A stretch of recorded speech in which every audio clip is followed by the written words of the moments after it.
राज्य मंत्रिमंडळाची बैठक अर्थात कॅबिनेट संपन्न झालेली आहे।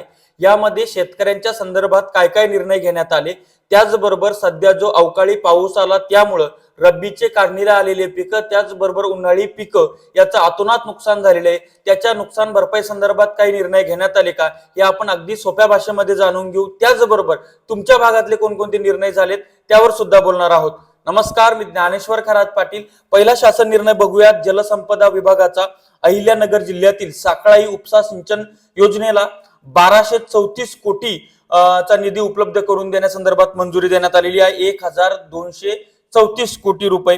याच्यामध्ये 32 अवर्षणग्रस्त गावांना त्या ठिकाणी थेट फायदा होणार आहे आणि आजूबाजूच्या गावांना फायदा होणार आहे। 9600 हेक्टर क्षेत्र यामुळे ओलिताखाली येणार आहे। त्याचबरोबर अहिल्यानगर आणि श्रीगोंदा ह्या दोन तालुक्यातील दुष्काळी गावांना याचा फायदा होणार आहे। आता तुम्ही अहिल्यानगर तालुक्यातील असाल किंवा श्रीगोंदा तालुक्यातील असाल तर तुम्ही कमेंट्स मध्ये सांगा की ह्या साखळाई उपसा सिंचन योजनेला हे जे पैसे दिलेत ते पुरेसे आहेत का, त्यानंतर याचा फायदा किती गावांना होईल, याची पार्श्वभूमी काय होती, किंवा याला सरकारने आता मंजुरी दिलेली आहे तरी तुमच्या भागातील आहे का, प्लीज कमेंट्स करा। ठीक आहे।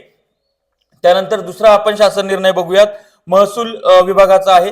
जे भोकर मापक आहेत त्यांची जी वेतन श्रेणी असते तर ती पहिले S6 होती, आता ती S8 करण्यात आलेली आहे।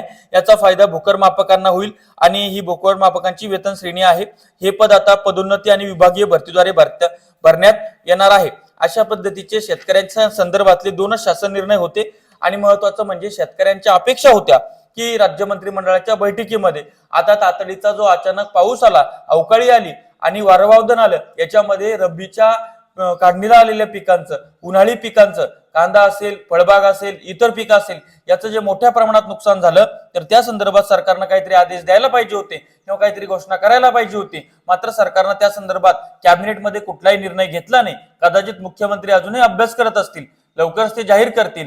शेतकऱ्यांना अपेक्षा होती, त्यांनी ते केलेलं नाही। अशा पद्धतीचे झालेल्या राज्य मंत्रिमंडळ बैठकीमध्ये शेतकऱ्यांच्या संदर्भातले निर्णय सोप्या भाषेत तुम्हाला सांगितलेले आहेत। धन्यवाद।